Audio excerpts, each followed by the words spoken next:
കണ്ടാലും എല്ലാ നാളും നിങ്ങളോട് കൂടെ ഉണ്ട് എന്നരുളി ചെയ്ത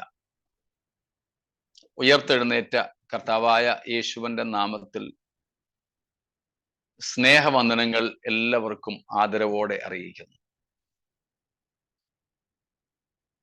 സർവശക്തനും ആകാശത്തിന്റെയും ഭൂമിയുടെയും ഉടയവനുമായ നമ്മുടെ സ്രഷ്ടാവായ ത്രിയേക ദൈവത്തിന് മഹത്വവും പുകഴ്ചയും ധനവും ജ്ഞാനവും മാനവും ഈ വയ്യവേളയിലും ഉണ്ടാകുമാറാകട്ടെ. ആ ഏകദൈവമാണല്ലോ സകലത്തിനും യോഗ്യനായവൻ. സ്തോത്രം. ഈ പ്രത്യേക സമയത്തും ദിവസത്തിലും പതിവ് പോലെ നമുക്ക് തിരുവചന പഠനത്തിനായി ദൈവസന്നിധിയിൽ കൂടി വരുവാൻ ദൈവം അവസരങ്ങളെ നൽകിയല്ലോ.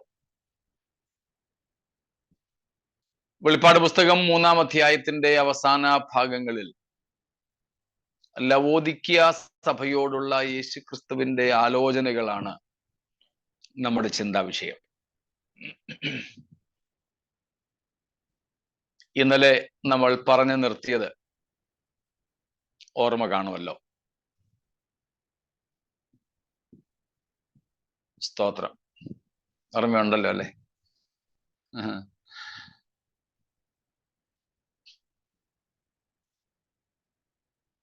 ഏറ്റവും ഒടുവിൽ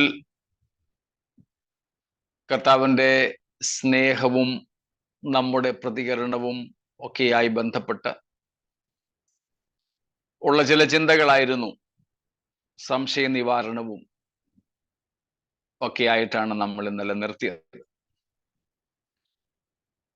ഇതുവരെ നമ്മൾ പഠിച്ച കാര്യങ്ങളിൽ എന്തെങ്കിലും വിശദീകരണം ഇനിയും ആവശ്യമുണ്ടെങ്കിൽ ചോദിക്കാം. ഇല്ലെങ്കിൽ നമുക്ക് ലവോദിക്യ സഭയ്ക്കുള്ള യേശുക്രിസ്തുവിന്റെ താക്കീതിനെയും വാഗ്ദത്തത്തെയും കൂടെ നോക്കി നമുക്കത് നിർത്താം.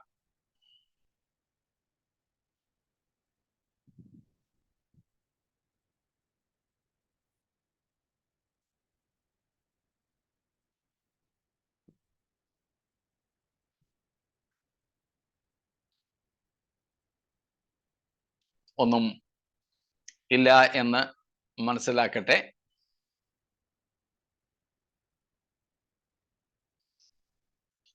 യേശു കർത്താവ് ലവോദിക്യ സഭയ്ക്ക് കൊടുക്കുന്ന താക്കീത്, the warning, rather a threatening, Jesus handed over to church at Laodicea.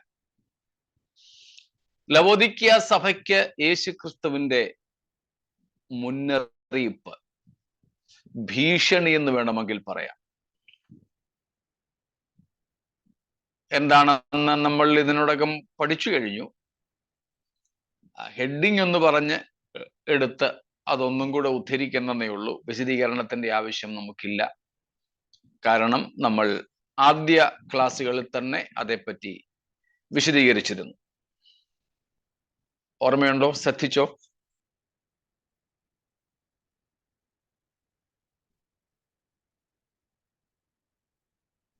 I will spit you out of my mouth. And നമ്മളെ once again. I will spit you out of my mouth. Yeah. ഏറ്റവും ഭീകരമായ വാണി. അതുകൊണ്ടാണ് ഞാൻ അതിനെ ഒരു threaten, ഒരു ഭീഷണി എന്ന് പറഞ്ഞത്. കർത്താവ് പറയുന്നത്, ഞാൻ നിന്നെ എൻ്റെ വായിൽ നിന്ന് ഉമിണ്ണുകളയും. I will spit you out of my mouth.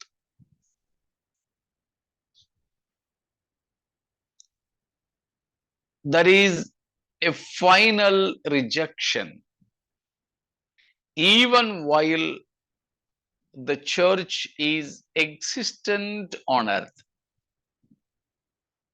സഭ ഭൂമിയിൽ നിലനിൽക്കുന്ന സമയത്ത് തന്നെ സഭയെ യേശു ഉപേക്ഷിച്ചു കളയും എന്ന ഒരു ഭീഷണിയാണ് ഇവിടെ. ഇതിനേക്കാൾ വലിയൊരു ഭീഷണി ഉണ്ടോ എന്ന് എനിക്ക് തോന്നുന്നില്ല.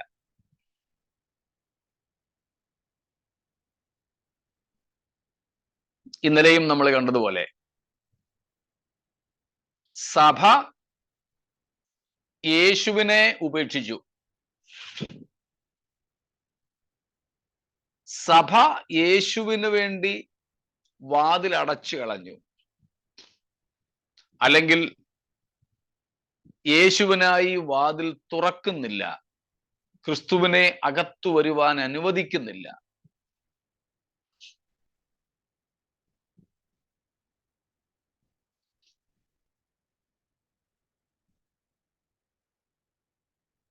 എങ്കിലും യേശു ഇപ്പോഴും അവരെ സ്നേഹിച്ചുകൊണ്ടേയിരിക്കുന്നു. പക്ഷേ കർത്താവ് അവരെ സ്നേഹിക്കുന്ന ഈ വാത്സല്യത്തിനും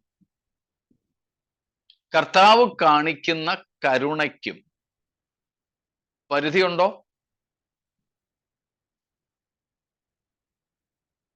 ഇല്ല. ഉണ്ട്. മുമ്പൊരിക്കൽ ഇതിനുത്തരം ഞങ്ങളുടെ ചർച്ചിലായിരുന്നെന്ന് തോന്നുന്നു. ഒരു ചോദ്യത്തിന് ഉത്തരമായിട്ട് ഞാൻ പറഞ്ഞിരുന്നു, ദൈവത്തിന്റെ കരുണയും സ്നേഹവും കരുതലും ഒക്കെ രാജീവ് ബ്രദർ പറഞ്ഞതുപോലെ സീമയറ്റതാണ്.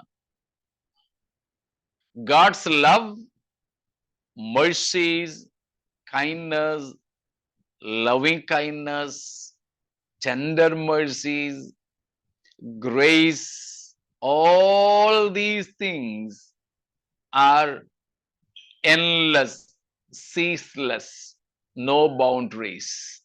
Yes, Mala, you are right. There is no limitation for God's grace, His mercy, His love. Absolutely. As God's attribute. But in relation with persons, in relation with societies, people, they have limitations. They are not boundless. ദൈവത്തിന്റെ സ്നേഹവും കരുണയും കരുതലും ദയയും കൃപയും ഒക്കെ ദൈവത്തിന്റെ സ്വഭാവം എന്ന നിലയിൽ സീമയറ്റതാണ്. അവയ്ക്കൊന്നിനും പരിധിയില്ല. എന്നാൽ എന്നോടുള്ള ബന്ധത്തിൽ ദൈവത്തിന്റെ സ്നേഹത്തിനും കരുതലിനും കൃപയ്ക്കും ദയയ്ക്കുമൊക്കെ പരിമിതിയുണ്ട്.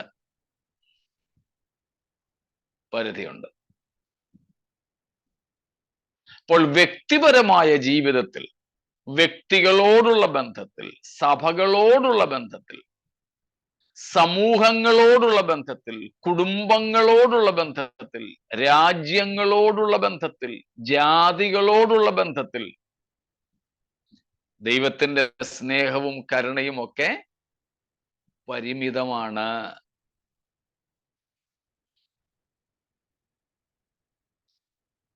അങ്ങേയറ്റം പോയാൽ, അറ്റ് ദ മോസ്റ്റ് അങ്ങേയറ്റം പോയാൽ മനുഷ്യരോടുള്ള ദൈവത്തിന്റെ കരുണയും സ്നേഹവും എവിടം വരെയേ ഉള്ളൂ? മനുഷ്യന്റെ മരണം വരെ. ആ വ്യക്തിയുടെ മരണം വരെ. എന്നാൽ എല്ലാവരോടുമുള്ള ബന്ധത്തിൽ മരണം വരെ പോലും ദൈവത്തിന്റെ ദയ ദീർഘമാക്കുന്നില്ല. സംശയമില്ലായിരിക്കുമല്ലോ? സ്തോത്രം. മനസ്സിലായില്ലെങ്കിൽ ചോദിച്ചേക്കണേ.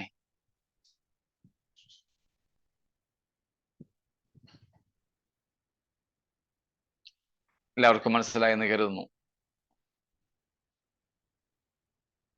സ്തോത്രം. ഇനി ഒരു മനുഷ്യനോട് ദൈവം അതിരറ്റ കരുണയും സ്നേഹവും കാണിച്ചാലും അത് അവന്റെ മരണം വരെയേ ഉള്ളൂ. മരണത്തിന് ശേഷം ന്യായവിധി സമയത്ത് ദൈവത്തിന് ആ മനുഷ്യനോട് ഈ പറഞ്ഞ കരുണയും ദയയും ഒന്നും തോന്നില്ല. പ്രത്യേകിച്ച് അവന്റെ ജീവകാലത്ത് ദൈവം അവനോട് കാണിച്ച സ്നേഹവും കരുണയും ഒന്നും അവന്റെ മാനസാന്തരത്തിനായിട്ട് ഉപയോഗപ്പെടുത്തിയില്ലെങ്കിൽ നമ്മളോട് ദൈവം കാണിക്കുന്ന കൃപയെ നമുക്ക് വേണമെങ്കിൽ വ്യർത്ഥമാക്കാം. ദൈവത്തിന്റെ കരുണയോടും സ്നേഹത്തോടും നമുക്ക് വേണമെങ്കിൽ വാതിൽ കൊട്ടിയടയ്ക്കാം.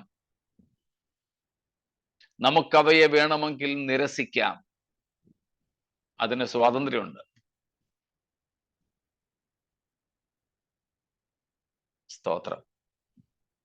പക്ഷെ അതെല്ലാം നമ്മുടെ വ്യക്തിപരമായ തെരഞ്ഞെടുപ്പുകളായിരിക്കുമെന്ന് മാത്രം.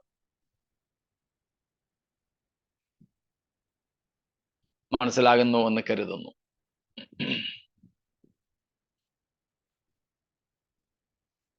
നമ്മൾ പല സമയത്തും ചിന്തിച്ചിട്ടുള്ളത് പോലെ ചിലരോടുള്ള ബന്ധത്തിൽ ജീവിച്ചിരിക്കെ തന്നെ ദൈവത്തിന്റെ കൃപയും കരുണയും ഒക്കെ ദൈവം അടച്ചു കളയും. അതിന്റെ പരിധി തീർന്നു പോയതുകൊണ്ട്. അങ്ങനെയുള്ളവരെ മാനസാന്തരത്തിലേക്ക് നടത്താൻ പറ്റില്ല. പിന്നെ ആവർത്തിക്കട്ടെ, ഒരു മനുഷ്യൻ ജീവിച്ചിരിക്കെ തന്നെ അവനോടുള്ള ദൈവത്തിന്റെ കരുണയും സ്നേഹവും അതിന്റെ പരിധി കഴിഞ്ഞു പോയെങ്കിൽ ആ വ്യക്തിയെ പിന്നീട് മാനസാന്തരത്തിലേക്ക് നടത്തുവാൻ കഴിവുള്ളതല്ല. സ്തോത്രം. മനസ്സിലാകുന്നല്ലോ? സ്തോത്രം. അവരെയാണ് ദൈവം കൈവിട്ടത് എന്ന് നമ്മൾ റോമാലേഖനം 1-ാം അധ്യായത്തിൽ നിന്നൊക്കെ പല പ്രാവശ്യം വായിച്ചിട്ടുള്ളത്. ദൈവം അവരെ ഉപേക്ഷിച്ചു കളഞ്ഞു. ദൈവം അവരെ ഏൽപ്പിച്ചു കൊടുത്തു എന്നൊക്കെ നമ്മൾ വായിക്കുന്നത് ആ കാര്യമാണ്. അതാണ് ഇവിടെ പറയുന്നത്. ലവോദിക്യ സഭയ്ക്ക് കർത്താവ് കൊടുക്കുന്ന താക്കീത് എന്താണ്? ഞാൻ നിന്നെ എൻ്റെ വായിൽ നിന്ന് ഉമിണ്ണുകളയും എന്ന് പറഞ്ഞാൽ ഞാൻ നിന്നെ കൈവിടും, ഉപേക്ഷിക്കും. നീ എൻ്റെ ജനമായി ഒരു വിധത്തിലും അറിയപ്പെടില്ല, കൈക്കൊള്ളില്ല. സ്തോത്രം. So in general, as attributes of God, His love, mercy, kindness, grace, etc. are endless. They never cease to be. But in relation with persons, they have their limitations. At the most, as long as a person is alive, God's mercy and kindness can keep him. After one person's physical death, God cannot extend them for him. But even while they are alive, some persons are out of God's love and grace and mercy.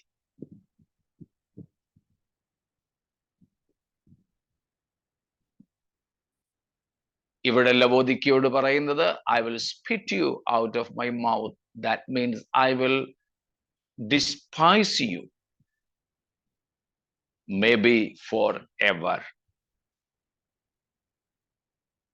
if you do not change, if you do not repent, if you don't open your door for me and let me get in, I will also spit you out. No relationship will be there anymore between you and me. നീ മാനസാന്തരപ്പെടുന്നില്ലെങ്കിൽ, വ്യത്യാസപ്പെടുന്നില്ലെങ്കിൽ, രൂപാന്തരപ്പെടുന്നില്ലെങ്കിൽ, എനിക്ക് അകത്തു വരത്തക്കതുപോലെ നിന്റെ വാതിലുകൾ എനിക്കായി തുറക്കുന്നില്ലെങ്കിൽ, ഞാനും നിങ്ങളെ ഉപേക്ഷിക്കും, ഉമിണ്ണുകളയും.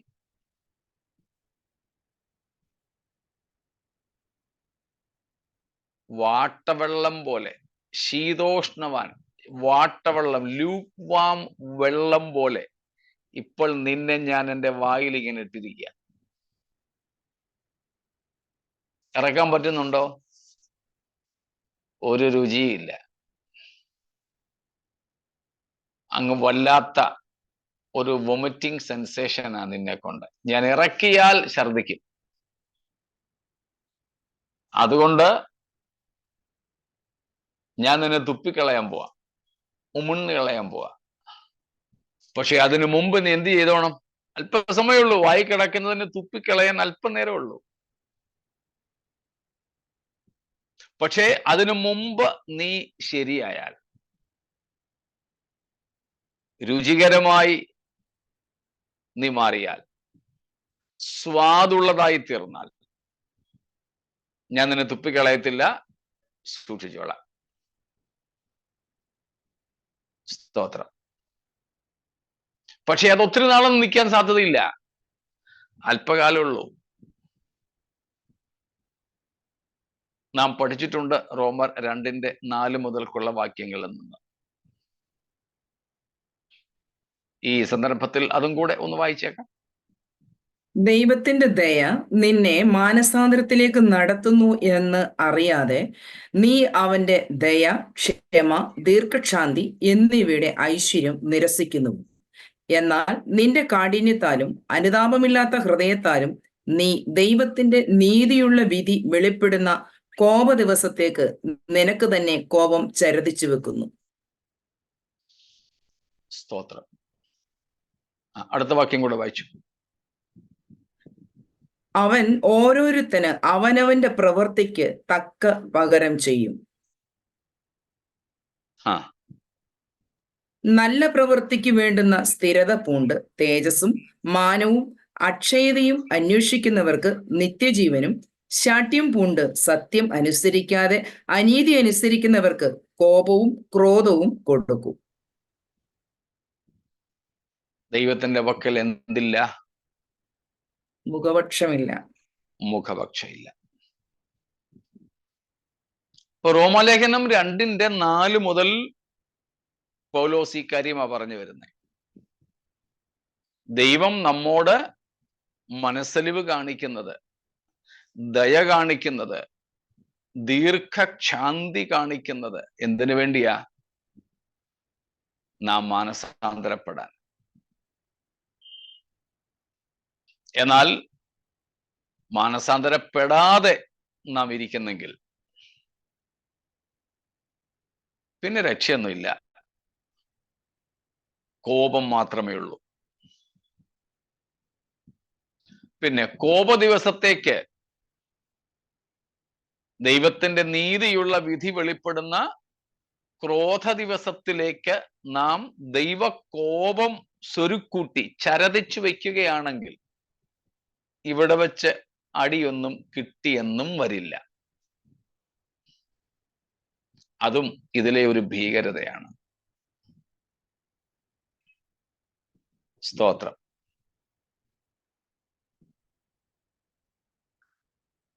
മനസ്സിലാവുന്നുണ്ടല്ലോ? If it is a case that the Lord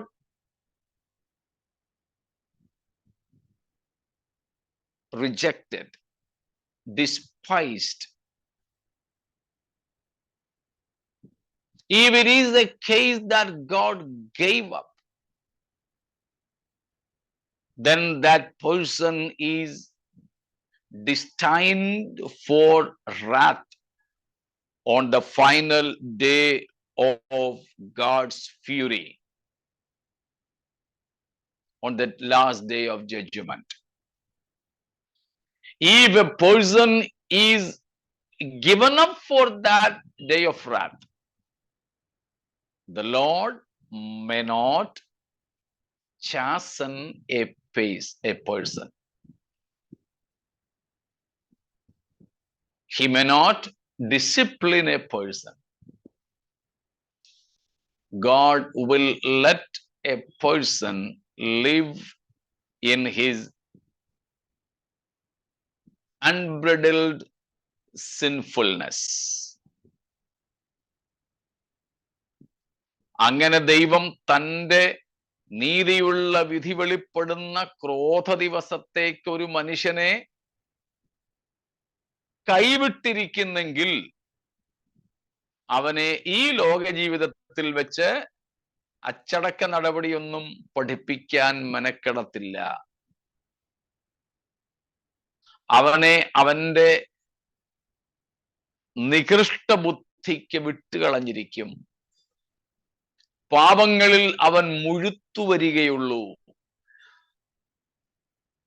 അവൻ തൻ്റെ പാപം പൂരിപ്പിക്കുവാൻ മാത്രമേ തൻ്റെ ശിഷ്ടജീവിതം ഉപയോഗിക്കൂ.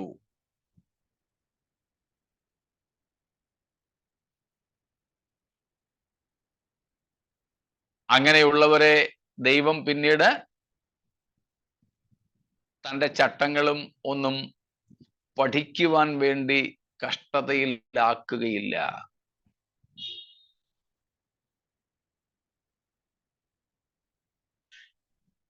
അത് വളരെ ഭീകരമായൊരവസ്ഥയാണ്. നമുക്കാർക്കും അങ്ങനെ സംഭവിക്കരുത്. സ്തോത്രം.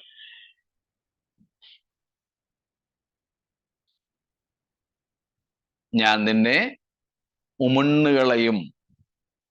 കർത്താവ് ഉമിണ്ണുകളഞ്ഞ ശേഷവും ഈ ഭൂമിയിൽ നിലനിൽക്കാം, ജീവിച്ചിരിക്കാം, ആരോഗ്യമായി തന്നെ ജീവിച്ചിരിക്കാം, പ്രൊമോഷനും ഇൻക്രിമെന്റും ഒക്കെ കിട്ടിയെന്നിരിക്കും, മൈഗ്രേഷൻ ഒരു രാജ്യത്ത് നിന്നും മറ്റൊരിടത്തേക്ക് നടന്നെന്നിരിക്കും, നല്ല വിവാഹ ബന്ധങ്ങൾ വന്നെന്നിരിക്കും. ഒക്കെ ശരിയാ. ഇതൊന്നും കൊണ്ട് നാം ഒരിക്കലും ദൈവപ്രസാദത്തെ അളക്കരുത് എന്നാണ് പറഞ്ഞതിന്റെ സാരം.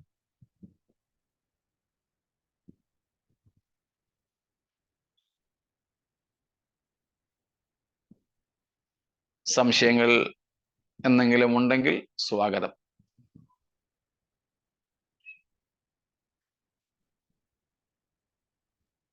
ലോകക്കാരെ ദൈവം ഉമിണ്ണു കളഞ്ഞ ഗണത്തിൽ കൂട്ടാൻ പറ്റും? ഇല്ല.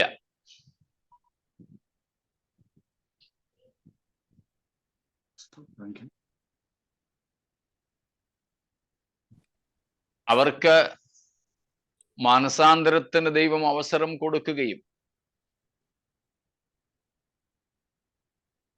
എന്നാൽ അവർക്ക് കിട്ടിയ മുഴുവൻ അവസരങ്ങളും അവർ ഉപേക്ഷിക്കുകയും ചെയ്തെങ്കിൽ തീർച്ചയായും ആ ഗണത്തിൽപ്പെട്ടവരും ഉണ്ടാകും. അങ്ങനെയുള്ളവരെ പിന്നെ മാനസാന്തരത്തിലേക്ക് നടത്താൻ പറ്റില്ല. അങ്ങനെയുള്ളവർ ലോകക്കാരുടെ കൂട്ടത്തിലും ഉണ്ടാകും. എന്നാൽ പൊതുവെ പറഞ്ഞാൽ അവിശ്വാസികളായ ലോകം, അവർക്ക് കർത്താവ് രക്ഷിക്കപ്പെടുവാനുള്ള വാതിൽ തുറന്നിട്ടിരിക്കുകയാണ്. എന്നാൽ റോമാലേഖനം 1-ാം അധ്യായത്തിന്റെ 19 മുതൽക്കുള്ള വാക്യങ്ങളിൽ നമ്മൾ കാണുന്നത്, ദൈവീയ പരിജ്ഞാനം ലഭിച്ചിട്ടും ആ പരിജ്ഞാനത്തിനൊത്തവണ്ണം ദൈവത്തെ മഹത്വപ്പെടുത്താത്ത ജാതികളെ തന്നെ പാപങ്ങളിൽ ഉപേക്ഷിച്ച് കളഞ്ഞ ചിത്രമാണ്. അതുകൊണ്ടത് രണ്ട് രീതിയിലുമുണ്ട്. പൊതുവായി ലോകത്തെ അങ്ങനെ ഉപേക്ഷിച്ചിട്ടില്ല എന്ന് പറയാമെന്ന് മാത്രം. എന്നാൽ ഈ ഗണത്തിൽപ്പെടുന്നവർ ആ കൂട്ടത്തിലുമുണ്ട്.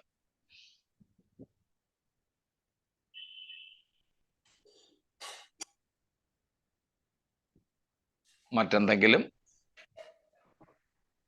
അന്നേരം അവരെ കുറിച്ചാണ് ആസാഫ് പറയുന്നത്, എനിക്ക് ദുഷ്ടന്റെ സൗഖ്യം കണ്ടിട്ട് എനിക്ക് അസൂയ തോന്നുന്നു പറയുന്നത്. ആസാഫ് പറയുന്നത് ജാതികളെ കുറിച്ച് മാത്രമല്ല, ഇസ്രായേൽ മക്കൾക്കിടയിലും ഉണ്ടായിരുന്ന ദുഷ്ടന്മാരെ കുറിച്ചാണ്. അതും ഹബക്കുക്ക് പ്രവാചകന്റെ വാക്കുകളും കൂടെ ചേർത്ത് നമ്മൾ നോക്കിയാൽ തെരഞ്ഞെടുക്കപ്പെട്ടവർക്കിടയിൽ തന്നെ അങ്ങനെയുള്ളവരുണ്ടായിരുന്നു. അതും പക്ഷെ ഇപ്പോൾ നമ്മൾ പറഞ്ഞതുമായിട്ട് യോജിക്കും. ആസാഫിന് ആദ്യമൊക്കെ പ്രയാസം തോന്നി. ഞാൻ വെറുതെയാ എൻ്റെ കൈകളെ കുറ്റമില്ലായ്മകൾ കഴുകിയത് എന്ന് പറഞ്ഞാൽ, ഞാൻ വെറുതെയാ ഈ ഭക്തിയും ഒക്കെ കാണിച്ച് ജീവിച്ചത്. ഇവരെ പോലെ പാപത്തിൽ ജീവിച്ചിരുന്നെങ്കിൽ ഒരു കുഴപ്പമില്ലായിരുന്നു എന്നൊക്കെ ചിന്തിക്കാൻ തുടങ്ങിയപ്പോഴാ തമ്പുരാൻ ഒരു ഫൈനൽ ഡിസിഷന് മുമ്പ് എന്നാൽ ഒന്നും കൂടെ നോക്കാമെന്നും പറഞ്ഞ് ദൈവസന്നിധിയിൽ ചെന്ന് അവരുടെ അന്തം എന്താകുമെന്ന് ചിന്തിച്ചത്. അപ്പോഴാണ് പറഞ്ഞത്, മുകളിൽ പുഷ്ടിയൊക്കെ ഉണ്ട്, പക്ഷേ കാലുകൾ വഴുവഴുപ്പിൽ. അത് ദൈവം ഉപേക്ഷിച്ച നമ്മളിപ്പോ പറഞ്ഞ കേസുകളാണ്. അതുകൊണ്ട് ഇവിടെ വെച്ച് എന്ത് ചെയ്യുന്നില്ല, പ്രത്യേകിച്ച് അവർക്ക് ശിക്ഷയോ ശിക്ഷണ നടപടികളോ ഒന്നും നൽകുന്നില്ല. സാധാരണ പറയുന്നത് പോലെ തൂക്കിക്കൊല്ലാൻ വിധിച്ചവനെ ലാത്തിക്കടിക്കത്തില്ലെന്ന്. തൂക്കിക്കൊല്ലാൻ വിധിച്ചവന് ഫൈനൊന്നുമില്ല. അതേസമയം തടവിന് ശിക്ഷ വിധിച്ചവനാണെങ്കിൽ പറയും ജീവപര്യന്തം 2 ലക്ഷം രൂപ നഷ്ടപരിഹാരവും, 2 ലക്ഷം രൂപ കൊടുത്തില്ലെങ്കിൽ 6 മാസവും കൂടെ കഠിന തടവ്. എന്നാൽ തൂക്കിക്കൊല്ലാൻ വിധിച്ചവനെയോ അതിനു മുമ്പ് 2 ലക്ഷം രൂപ കൊടുക്കണം, കൊടുത്തില്ലെങ്കിൽ ഒന്നും കൂടെ തൂക്കുമെന്നൊരു വിധിയുണ്ടോ? ഇല്ല. കാരണം അവനെ കൊല്ലുക, അവൻ അതിനേക്കാൾ മറ്റൊരു ശിക്ഷ കിട്ടാനില്ല. അതുകൊണ്ട് അവനെ ഒന്നും ചെയ്യാത്തത്, വേറെ ഒന്നും ചെയ്യാത്തത്. അവനെ ക്യാപിറ്റൽ പണിഷ്മെന്റിന് വേണ്ടിയിട്ട്, വധശിക്ഷയ്ക്ക് വേണ്ടി വിധിച്ചിരിക്കുന്നു. അതാണ് ആസാഫ് പറഞ്ഞത്. അപ്പൊ ആസാഫ് പറഞ്ഞത് കേവലം ജാതികളെ മാത്രമല്ല. ആസാഫിന്റെ പ്രധാന വിഷയം അകത്തുള്ളവരായിരുന്നു, പുറത്തുള്ളവരല്ലായിരുന്നു. ഹബക്കുക്കിൻ്റെതും അതുപോലെ തന്നെ.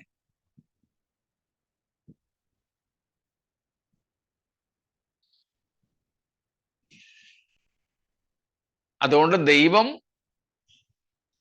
മാനസാന്തരത്തിന് ഇനിയും ഒരവസരം കൊടുക്കാതെ അന്തിമ വിധിക്ക് വേണ്ടി ഉപേക്ഷിച്ച് കളഞ്ഞവർ അകത്തും പുറത്തും ഉണ്ടെന്ന് സാരം.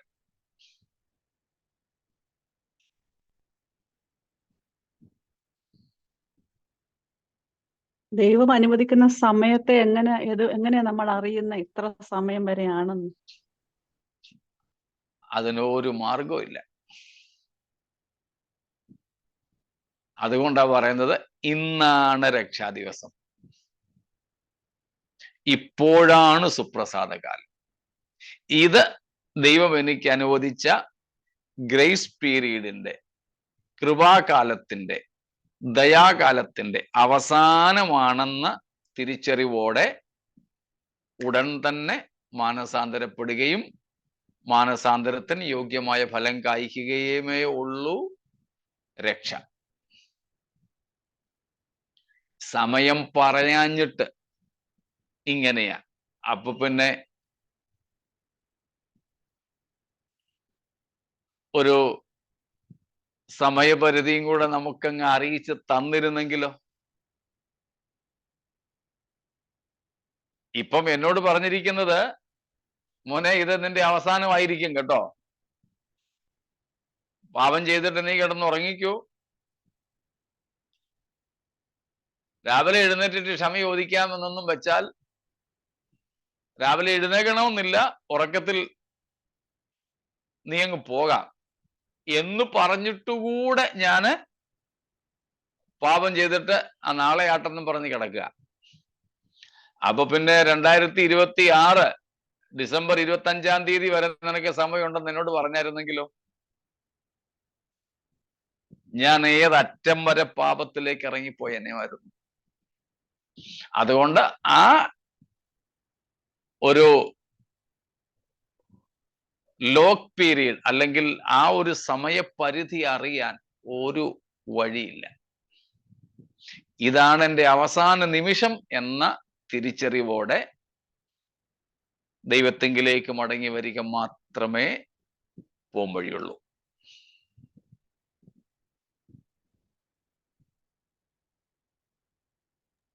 അത് തന്നെയല്ലേ പറഞ്ഞ് സൂര്യൻ അസ്തമിക്കുന്നോളം കോപം വെച്ചോണ്ടിരിക്കരുതെന്ന്.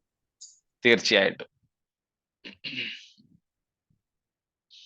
അതുകൊണ്ട് സൂര്യാസ്തമയം വരെ പോലും കാത്തിരിക്കരുത്. മാക്സിമം കാര്യം അങ്ങ് പറഞ്ഞെന്നേ ഉള്ളത്. എത്രയും പെട്ടെന്ന് എന്നർത്ഥത്തിലാണ് അത് പറഞ്ഞിരിക്കുന്നത്.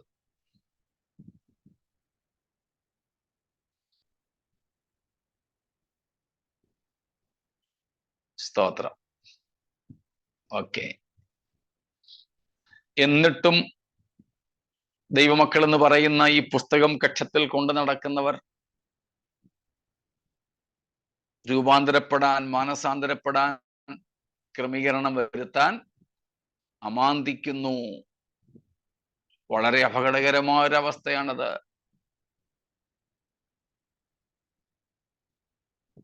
സ്തോത്രം.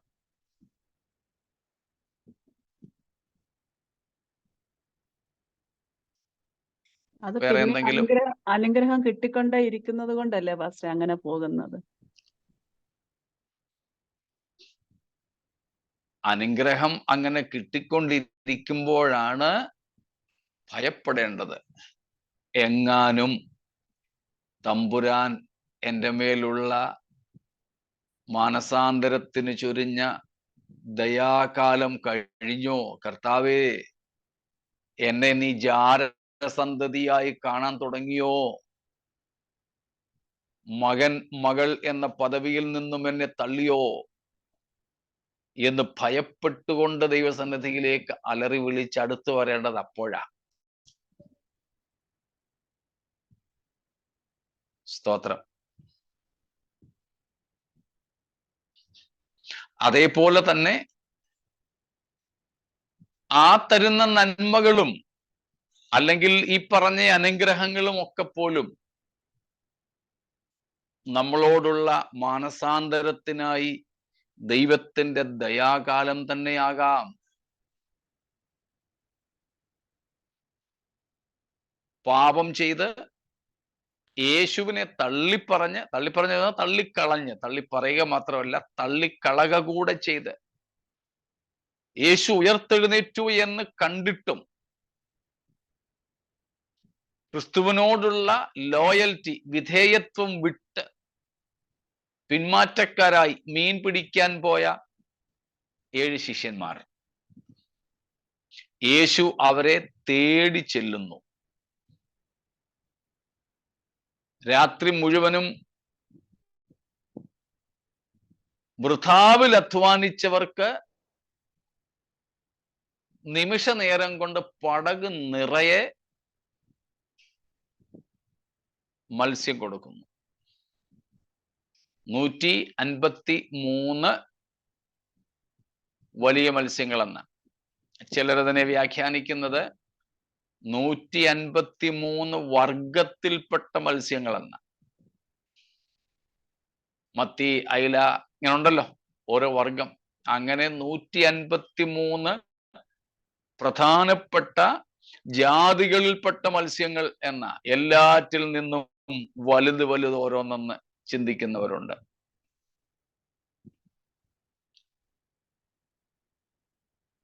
അവർക്ക് അവരുടെ ശൂന്യമായ പടകിനെ നിറച്ച വലിയ അത്ഭുതം എന്തേ?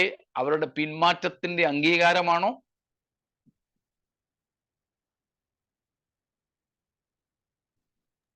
അല്ല, അല്ല, ഒരിക്കലും അല്ല. ദൈവത്തെ സ്നേഹിക്കുന്നത്. ഇപ്പോഴും ഞാൻ നിങ്ങളെ സ്നേഹിക്കുന്നു. ഈ സ്നേഹിക്കുന്നത് നിങ്ങൾ എങ്കിലേക്ക് മടങ്ങി വരാനാണെന്ന സന്ദേശമാ കർത്താവ് കൊടുത്തത്. അതിനു പകരം ഞാൻ പിന്മാറ്റാവസ്ഥയിലായിരുന്നപ്പോഴാണ് എനിക്ക് ഈ അനുഗ്രഹമെല്ലാം കിട്ടിയത്, അതുകൊണ്ട് അതിന്റെ അർത്ഥം കുഴപ്പമില്ല എന്നും പറഞ്ഞ് അതേ പരുവത്തിൽ തുടരാനല്ല. അവരുടെ താൽക്കാലികമായ ആവശ്യത്തെ കർത്താവ് നിവർത്തിച്ചു. രാത്രി മുഴുവനും വെള്ളത്തിൽ കിടന്ന തണുത്ത് വിറച്ചിരുന്നവർക്ക് നന്ന പ്രഭാതത്തിൽ തീ കായാനുള്ള അവസരം ഒരുക്കി കൊടുത്തു. അവരാവശ്യപ്പെടാതെയാ. രാത്രി മുഴുവനും ഇനി അവർ ടിഫനും കൊണ്ടാണ് പോയതെങ്കിൽ പോലും അതിന് സാധ്യതയില്ല. സന്ധ്യക്കെങ്ങണം വല്ലതും കഴിച്ചിട്ട് പോയിട്ടുണ്ടാകാനേ ഉള്ളൂ സാധ്യത. രാത്രി മുഴുവനും അധ്വാനിച്ച് വിശന്ന് വലഞ്ഞ് ക്ഷീണിച്ചു പോയവർക്ക് നല്ല ഒന്നാം തരം ഫ്രഷ് ഫുഡ്, നല്ല ഹെൽത്തി, വളരെ ആരോഗ്യകരമായ ഭക്ഷണം, ഇവയെല്ലാം നമുക്ക് അനുഗ്രഹങ്ങളുടെ കൂട്ടത്തിൽ കൂട്ടാം നമ്മുടെ ഇപ്പോഴത്തെ ഭാഷയിൽ. ഇതെല്ലാം അവർക്ക് കൊടുത്തത് എപ്പോഴാ? അവർ മടങ്ങി വരുന്നതിന് മുമ്പാ. പക്ഷെ ഇതെല്ലാം കർത്താവിന് അവരോടുള്ള പ്രിയത്തിന്റെ, വാത്സല്യത്തിന്റെ, ഇഷ്ടത്തിന്റെ അടയാളങ്ങളായിരുന്നു. അതിന്റെ അർത്ഥം അവരുടെ പിന്മാറ്റാവസ്ഥയ്ക്കുള്ള അംഗീകാരമാണോ? അല്ല. അങ്ങനെ ചിന്തിച്ചിരുന്നെങ്കിൽ അവർക്കൊരിക്കലും കർത്താവിലേക്ക് മടങ്ങി വരുവാൻ കഴിയില്ലായിരുന്നു. ഇന്ന് സിസ്റ്റർ പറഞ്ഞതുപോലെ ലഭിക്കുന്ന നന്മകൾ ഈ അവസ്ഥയിലാണ് എനിക്ക് കിട്ടിയത്, അതുകൊണ്ട് ഈ അവസ്ഥയ്ക്ക് കുഴപ്പമില്ല എന്ന അംഗീകാരമായി പലരും കരുതുന്നത് കൊണ്ട് അവർക്ക് മാനസാന്തരവും മടങ്ങിവരവും ഇല്ലാതിരിക്കുന്നു. പാപത്തിൽ അവർ മുഴുകി വരുന്നു.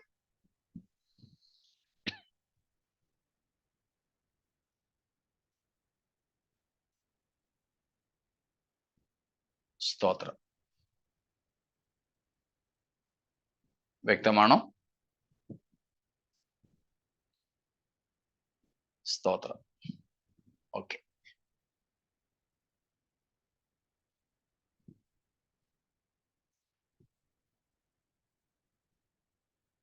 മറ്റൊന്നും ഇല്ലെന്ന് കരുതട്ടോ.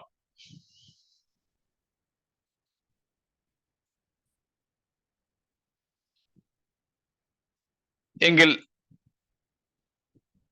അടുത്ത ഭാഗത്തേക്ക് പോകാം. അപ്പോൾ കർത്താവ് ലവോദിക്യ സഭയ്ക്ക് കൊടുക്കുന്ന ഏറ്റവും വലിയ ഭീഷണി, താക്കീത്, ഞാൻ നിങ്ങളെ ഉമണ്ണുകളയും എന്ന് പറഞ്ഞാൽ, ഇപ്പോൾ നമ്മൾ ചിന്തിച്ചതുമായി ബന്ധപ്പെട്ട് രണ്ടാമതൊന്നും കൂടെ ചേർത്ത് വയ്ക്കാം. You will be cast out of the security of my love.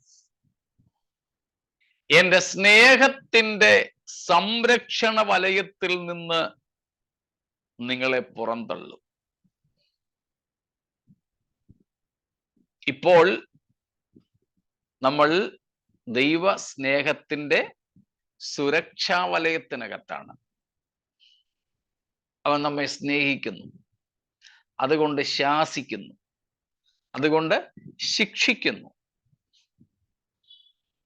കർത്താവിന്റെ സ്നേഹത്തിന്റെ സംരക്ഷണയിലാണ്. പക്ഷേ കർത്താവ് പറയുകയാണ്, നിങ്ങൾ മടങ്ങി വരുന്നില്ലെങ്കിൽ ആ സ്നേഹത്തിന്റെ സംരക്ഷണ വലയത്തിൽ നിന്ന് ഞാൻ നിങ്ങളെ പുറന്തള്ളും. നിങ്ങൾ മരിക്കണമെന്നില്ല, നിങ്ങൾ ഇല്ലാതാകണമെന്നില്ല.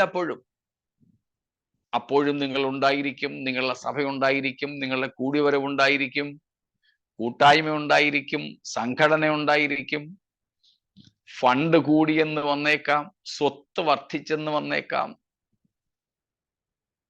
സ്വാധീനം പിന്നെയും വർദ്ധിച്ചു വരാം. പക്ഷേ നിങ്ങൾ എൻ്റെ സ്നേഹ സംരക്ഷണത്തിൽ നിന്ന് പുറത്തു പോകും. സ്തോത്രം. അപകടമാണോ അത്? ദൈവത്തിന്റെ സ്നേഹത്തിന്റെ സംരക്ഷണ വലയത്തിൽ നിന്ന് പുറത്തു പോകുന്നത് അപകടകരമാണോ? Absolutely. സ്തോത്രം. ഒരിക്കലും അത് സംഭവിക്കരുത് നമുക്ക്. That means you will be cast out of the secure zone of my disciplines. എൻ്റെ അച്ചടക്കത്തിന്റെയും ബാലശിക്ഷയുടെയും സുരക്ഷാ മേഖലയ്ക്ക് നിങ്ങൾ പുറത്താകുമത്രേ. അതിന് പുറത്തൊരിക്കലും നാം പോകരുത്. സ്തോത്രം.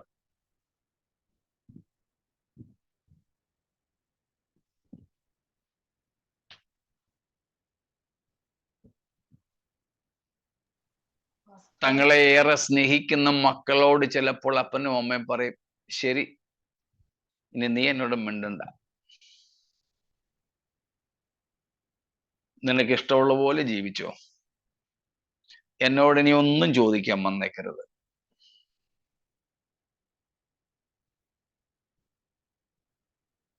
കുഞ്ഞുങ്ങൾക്ക് സന്തോഷമാകുമോ? ഒരിക്കലും ഇല്ല. ചോദിക്കാനും പറയാനും ശാസിക്കാനും വഴക്ക് പറയാനും ഒക്കെ ഒരപ്പനോ അമ്മയോ ഒക്കെ ഉള്ളത് കുഞ്ഞുങ്ങൾക്ക് എന്തോ ഒരു അനുഗ്രഹമാണ്. സ്തോത്രം. Praise God. Of course, even for disciplining and chastening, it is so sweet to have his even punishing touch. സ്തോത്രം.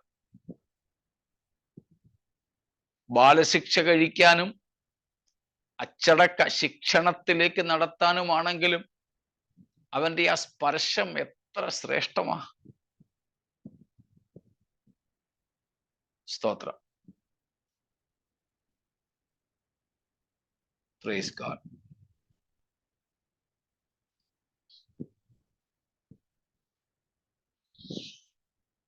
Again, 20-ാം വാക്യത്തിൽ നാം കാണുന്ന ഭീഷണി എന്ന് പറയുന്നത്, you will lose the possibility of my communion.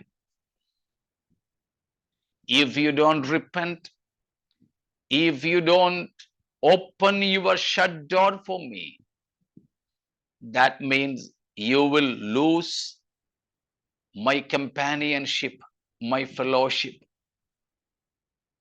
നിങ്ങൾ എനിക്ക് വേണ്ടി വാതിൽ തുറക്കുന്നില്ലെങ്കിൽ,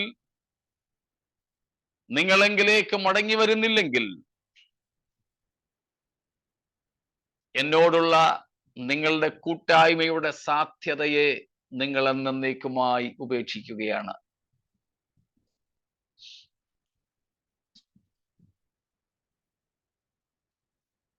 അതാണ് അവിടെ കർത്താവ് കൊടുക്കുന്ന ഒരു ഭീഷണി. സ്തോത്രം.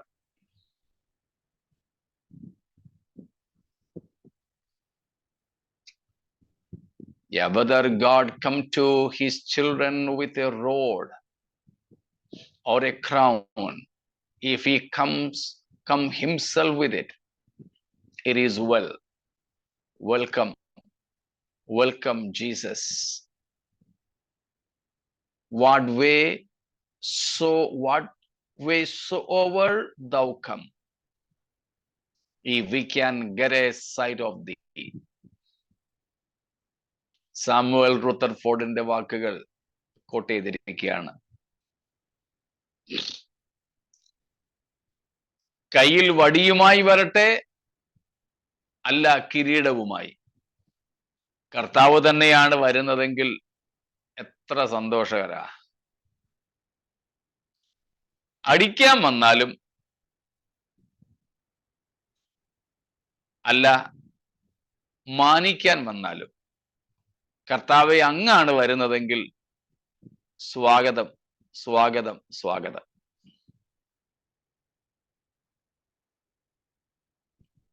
ഇവിടെ കർത്താവ് പറയുന്ന അടുത്ത ഭീഷണിയാണ് എന്ത്? നിങ്ങൾക്ക് എന്ത് നഷ്ടമാകും? എന്നോടുള്ള കൂട്ടായ്മയുടെ സാധ്യത.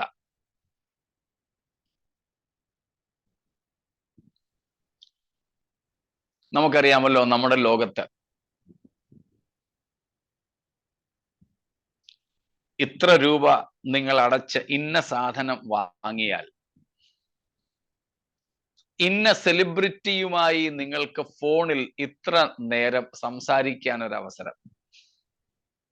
അതിന്റെ തുകയൊക്കെ ഇങ്ങനെ കൂടിക്കൂടി വന്നാൽ ചിലപ്പം ഇന്ന സെലിബ്രിറ്റിയോടൊത്ത് ഒരു കാപ്പി കുടിക്കാൻ, ഒരു കോഫി ഡേയ്ക്ക് ഒരു അവസരം, അല്ലെങ്കിൽ സെൽഫി എടുക്കാൻ ഒരു അവസരം, അല്ലെങ്കിൽ അവരുടെ ഒപ്പുള്ള ഒരു സാധനം. അയ്യോ,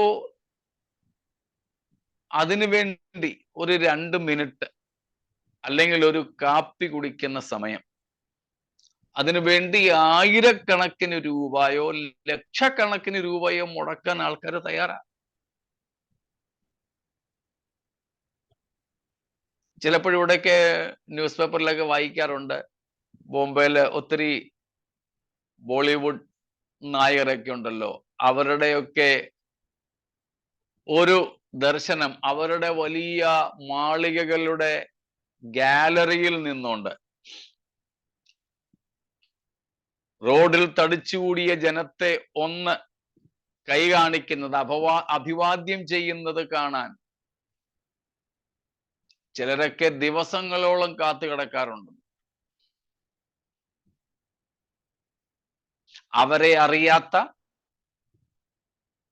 അവർക്ക് ഒരു പ്രയോജനവും ഉപകാരവും ചെയ്യാത്ത, അവർക്കൊരു തരത്തിലും പ്രയോജനപ്പെടാത്ത ഇവരെയൊക്കെ ഒന്ന് കാണാൻ,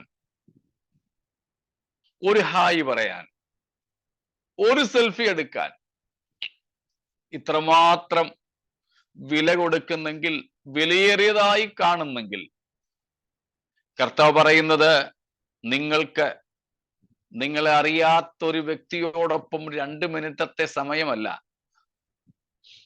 നിങ്ങളെ സ്വന്തം പ്രാണനേക്കാൾ അധികം സ്നേഹിച്ച എന്നോടൊപ്പം ഒരു കൂട്ടായ്മ, അല്പദിവസത്തേക്കല്ല, സ്തോത്രം, ഒരു കാപ്പി കുടിക്കാനല്ല,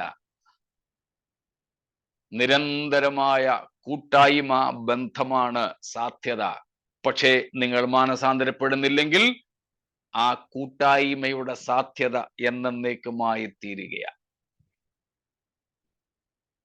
നമ്മൾ പഠിച്ചിട്ടുണ്ട്, നിത്യതയിലെത്തിയാലും നിത്യതയിലെയും ഏറ്റവും വലിയ ഘടകം എന്താണ്? അവിടുത്തെ ഏറ്റവും വലിയ സന്തോഷം എന്താണ്? The very presence of Jesus. Praise God. The very fellowship with Christ. The very presence of the triune God. The literal loving communion with our living, eternal, loving triune God. നിത്യനായ ത്രിയേക ദൈവത്തിന്റെ സാന്നിധ്യവും ആ സാന്നിധ്യത്തിലുള്ള നമ്മുടെ അക്ഷരീകമായ കൂട്ടായ്മയുമാണ് നിത്യതയുടെ ഏറ്റവും വലിയ മാധുര്യം. നമ്മൾ പഠിച്ചിട്ടുണ്ട് തിരുവെഴുത്തിൽ നിന്നും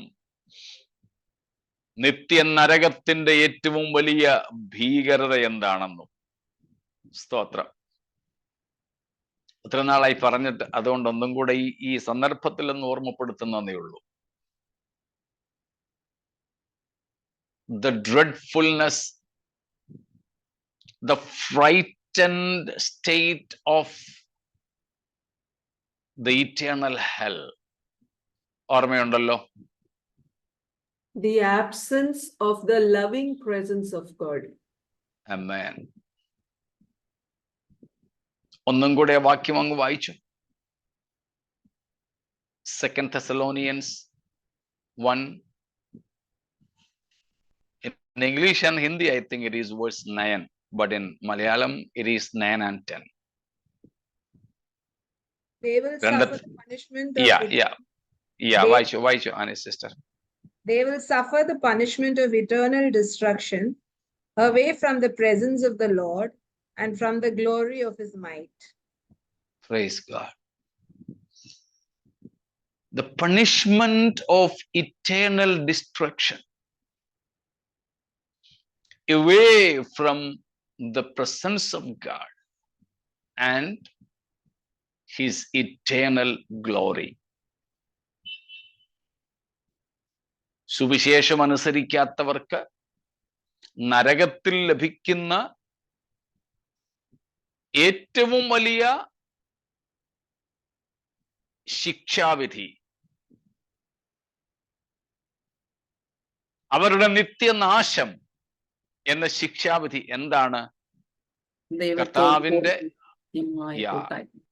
സ്തോത്രം, കർത്താവിന്റെ മഹത്വകരമായ സാന്നിധ്യത്തിൽ നിന്നുള്ള കൂട്ടായ്മയിൽ പങ്കെടുക്കാൻ കഴിയാതിരിക്കുന്ന അവസ്ഥ, കർത്താവിനോടുള്ള കൂട്ടായ്മയിൽ നിന്നും എന്നേക്കുമായി തള്ളപ്പെടുന്ന, അകന്നു പോകുന്ന അവസ്ഥ. അതാണ് കർത്താവ് 20-ാം വാക്യത്തിൽ ലവോദിക്യ സഭയോട് പറയുന്നത്. അത് നിത്യ നരകത്തിൽ മാത്രം ലഭിക്കുന്ന ഒരു ശിക്ഷയല്ല. അതിന്റെ തുടക്കം ഇവിടെ തന്നെ തുടങ്ങും.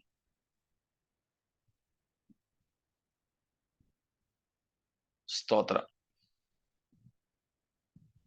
പലരും ഇതറിയാതെ കർത്താവ് ഉണ്ടെന്നൊക്കെ പറഞ്ഞ് ഇങ്ങനെ അങ്ങ് പോകുന്നുവെന്നേ ഉള്ളൂ. These are the threats. These are the threats Christ was sharing with Laodicea. ഞാൻ നിങ്ങളെ എൻ്റെ വായിൽ നിന്ന് ഉമിണ്ണുകളയും. ദൈവസ്നേഹത്തിന്റെ സംരക്ഷണ വലയത്തിൽ നിന്ന് നിങ്ങൾ പുറത്തു പോകും. എൻ്റെ ബാലശിക്ഷയുടെയും അച്ചടക്ക നടപടികളുടെയും സുരക്ഷിത മേഖല നിങ്ങൾക്ക് നഷ്ടമാകും. എന്നോടുള്ള കൂട്ടായ്മ ബന്ധത്തിൽ നിന്ന് നിങ്ങൾ പുറത്തു പോകും. എന്നോടുള്ള കൂട്ടായ്മ നിങ്ങൾക്ക് ഉണ്ടാവില്ല. അതിനുള്ള സാധ്യത പോലും ഇല്ലാതെയാകും. ഇതിന്റെ എല്ലാം ക്ലൈമാക്സ്, പാരമ്യം ന്യായവിധിക്ക് ശേഷമേ ഉള്ളെങ്കിലും ഇതെല്ലാം അനുഭവിച്ചു തുടങ്ങുന്നത് പറഞ്ഞോ ഇവിടെ വെച്ച് തന്നെ, ഇവിടെ വെച്ച് തന്നെയാ, ഈ ജീവിതത്തിൽ വെച്ച് തന്നെയാ.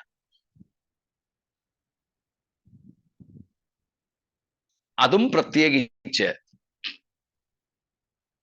ഒരിക്കൽ ഈ കർത്താവിനോടുള്ള കൂട്ടായ്മയും സ്നേഹത്തിന്റെയും അച്ചടക്കത്തിന്റെയും അച്ചടക്ക നടപടികളുടെയും ഒക്കെ സംരക്ഷണവും മറ്റും അനുഭവിച്ചവർ അത് ഇവിടെ വെച്ച് തന്നെ നഷ്ടപ്പെടുത്തുന്നെങ്കിൽ എന്തോരു നഷ്ടബോധമായിരിക്കും അവർക്ക്. ഇതൊന്നും അനുഭവിച്ചിട്ടില്ലാത്തവരാണെങ്കിൽ കുറഞ്ഞ പക്ഷം അവരൊന്നും ഇത് രുചിച്ചിട്ടില്ലെന്ന് പറയാം.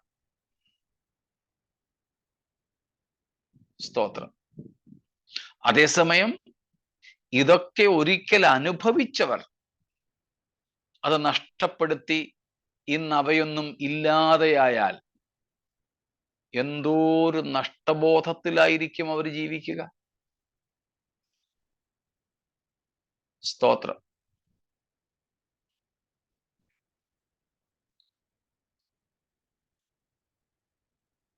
ഒരു സൈക്കിളെങ്കിലും സ്വന്തമായിട്ടുണ്ടായിരുന്നവർ സ്വന്തം ഇഷ്ടപ്രകാരം സൈക്കിൾ ചവിട്ടി എവിടെങ്കിലുമൊക്കെ പോയപ്പോൾ അവരനുഭവിച്ച ഒരു തരം സ്വാതന്ത്ര്യമുണ്ട്. പക്ഷേ ആ സൈക്കിൾ അത് നഷ്ടപ്പെട്ടു. ഇപ്പം നടന്നു പോകേണ്ടി വരുന്നു, ഇല്ലെങ്കിൽ പബ്ലിക് ട്രാൻസ്പോർട്ടിൽ ബസ്സിൽ ഒക്കെ യാത്ര ചെയ്യേണ്ടി വരുന്നു. അപ്പോഴൊക്കെ പറയും സൈക്കിൾ ആയിരുന്നേലും സാരമില്ലായിരുന്നു, വേറെ ആരുടെ ഒരു ശല്യമൊന്നും ഇല്ലാതെ.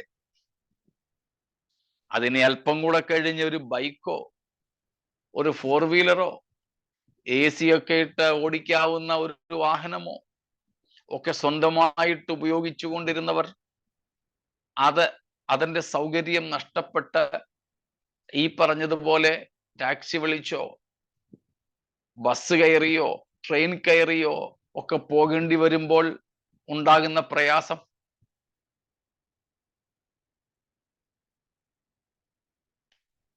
സ്വന്തമായ വീട്ടിൽ താമസിച്ചവർ ആ സ്വന്തമായ വീട് നഷ്ടപ്പെട്ട് വാടക വീട്ടിലേക്ക് മാറുമ്പോൾ ഉണ്ടാകുന്ന പ്രയാസം.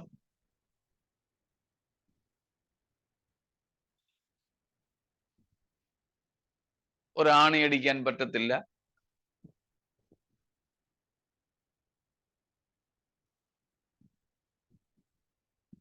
ഗ്യാസിന്റെ പൈപ്പ് ഒന്നിടാൻ ഉള്ള ഹോൾ ഒന്ന് വലുതാക്കാൻ പറ്റത്തില്ല, പെർമിഷൻ എടുക്കണം.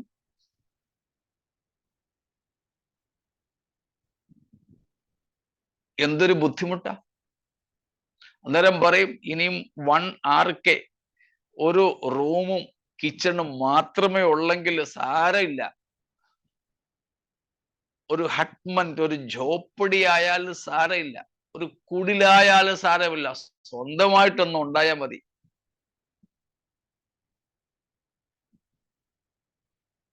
അങ്ങനെയെങ്കിൽ ഒരിക്കൽ ഈ കർത്താവിന്റെ സ്നേഹ കൂട്ടായ്മയെ ആസ്വദിച്ച, ദൈവത്തിന്റെ സ്നേഹത്തിന്റെയും അച്ചടക്കത്തിന്റെയും സംരക്ഷണത്തിൽ കഴിഞ്ഞിരുന്ന ഒരു വ്യക്തി അതിന് പുറത്തു പോയി അതൊക്കെ നഷ്ടപ്പെട്ട് കഴിയുമ്പോൾ താൻ അനുഭവിക്കുന്ന നിരാശ പുറമെ എത്ര ചിരിച്ചു കാണിച്ചാലും, മുമ്പേ നമ്മൾ പറഞ്ഞതുപോലെ എത്ര അനുഗ്രഹങ്ങൾ ലഭിച്ചാലും അവരുടെ ഹൃദയത്തിന്റെ ആ ശൂന്യത അത് വലുതാ.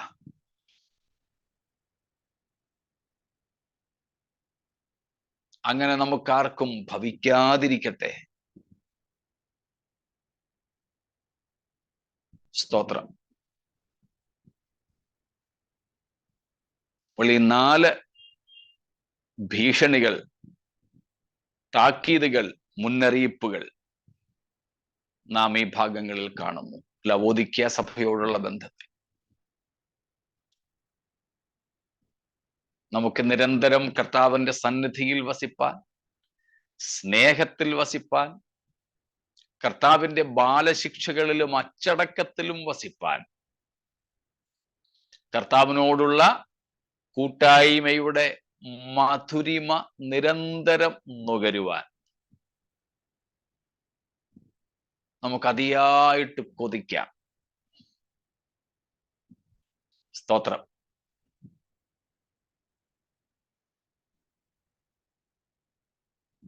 അത് തന്നെ നമ്മുടെ ആഗ്രഹമാകട്ടെ. അതാണ് പൗലോസും പറഞ്ഞത്, വിട്ടുപിരിഞ്ഞ് ക്രിസ്തുവിനോടുകൂടെ ഇരിപ്പാൻ എനിക്ക് കാംക്ഷയുണ്ട്. അത് അത്യുത്തമമാണ്. ഇതിനേക്കാൾ ശ്രേഷ്ഠമായതൊന്നുമില്ല. ആ കൊതിയോടെ നമുക്ക് ജീവിക്കാം, ഈ ഭയത്തോടെയും ജീവിക്കാം.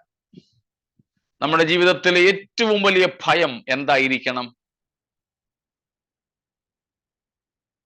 What should be? Separation from us.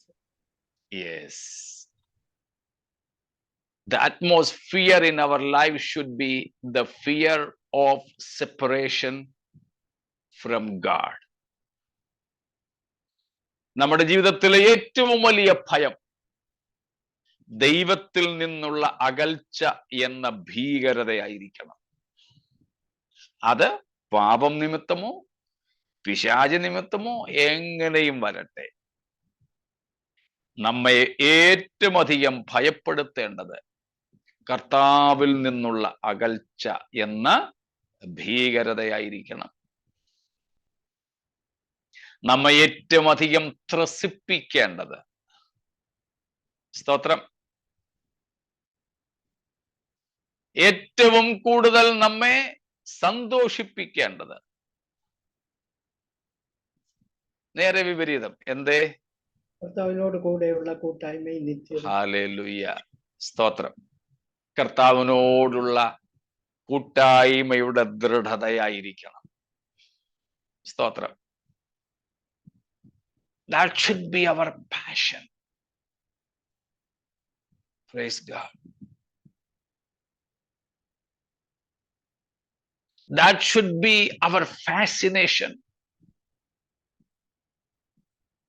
Oh, the sweetness of the communion with God. The unspeakable joy.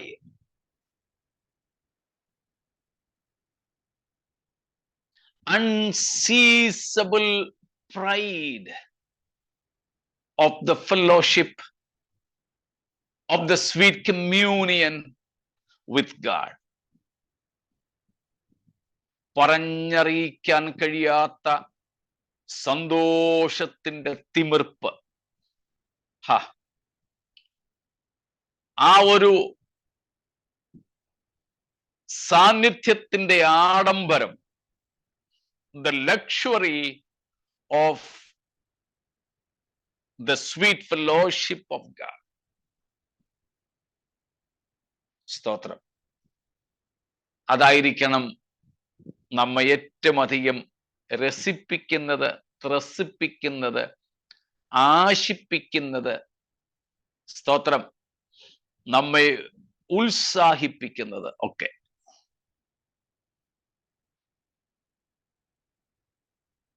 അപ്പോൾ ഈ ഏറ്റവും വലിയ ഭയവും ഏറ്റവും വലിയ സന്തോഷവും നമ്മെ ഭരിക്കട്ടെ. സ്തോത്രം.